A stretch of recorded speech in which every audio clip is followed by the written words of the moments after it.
it doesn't make sense. We live in a world that we spend a whole lot of energy trying to make sense of everything. We struggle with things that we cannot control, and we find ourselves dismissing things that don't add up for us. When things don't make sense for us, we walk away from it because we don't see a connection. Because, in other words, if we can't control it, we can't believe it. Our struggle in our faith journey is that God operates in a faith realm and not in our wisdom realm. Even though God can do all things to prove himself, but if he proved himself, why do you need to believe?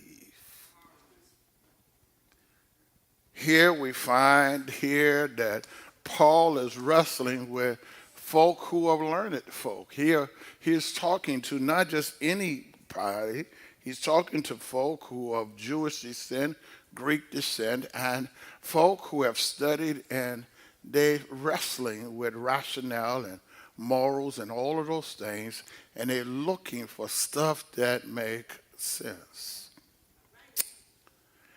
And it amazes me because even in our journey, we always say, God, that don't make no sense. Even when it comes to the church, we wrestle with stuff that don't make sense to us. We can't do it. And God's saying, but wait. Because you haven't seen me, but you believe me. Does that make sense? You call on me to even know who I am. Does that make sense? You ask of me, yet you don't want to walk with me. Does that make sense? Even today, we have found that we are people who are Gnostics at best. Because if it ain't written, we don't believe it. And the sad part is, we haven't read everything, so we're only dealing with half of a story. He said Jews ask for miracles, and many of us are those just like them because, see, we want God to prove yourself. Show me signs, God, because, see, you might have said this, but God, I'm not sure as you talking, so show me a sign, God. God said, if I got to prove it, what good is it for me to be God? Because you now have reduced me to something that you control that has to make sense to you. But where were you when I created the universe? When I stepped out into nothing and spoke and it came to be, but yet you want to reduce me to.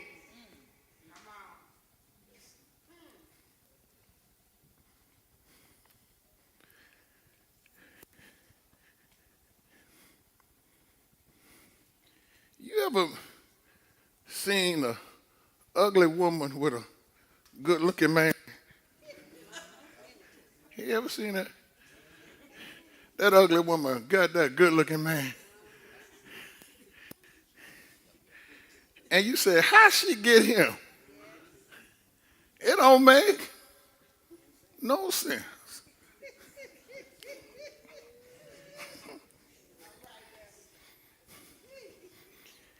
She said, because he know what he got. Our issue is not a God issue. It's a us issue.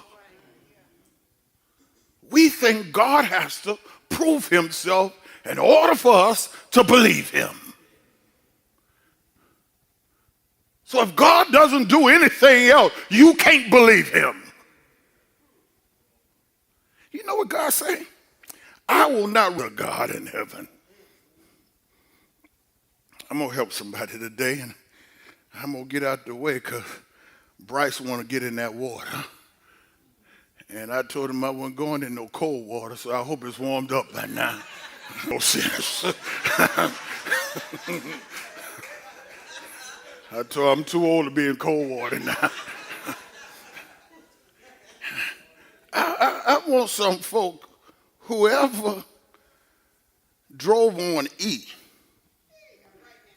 to get to work so you could get paid, so you could get some gas.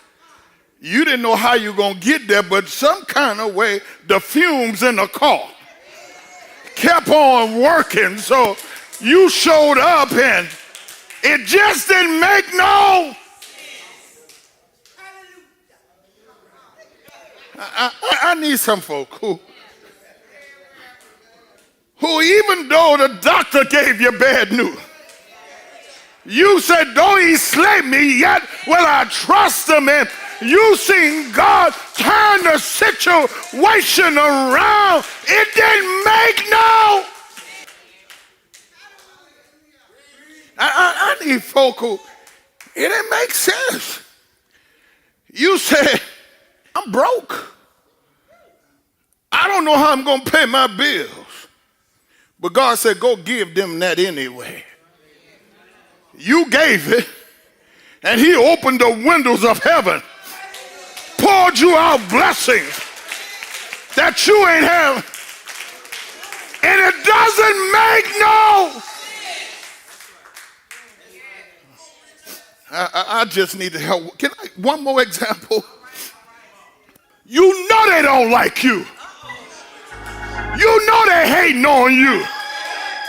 You know they undermining you. But God said, go love them anyway. God said, bless them anyway. And you keep loving on them. You keep trusting God for their breakthrough. And you see God turn their life around. It don't make no.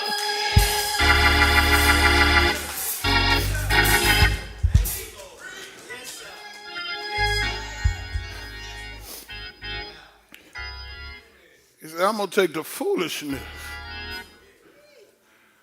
Because, see, we analytical people.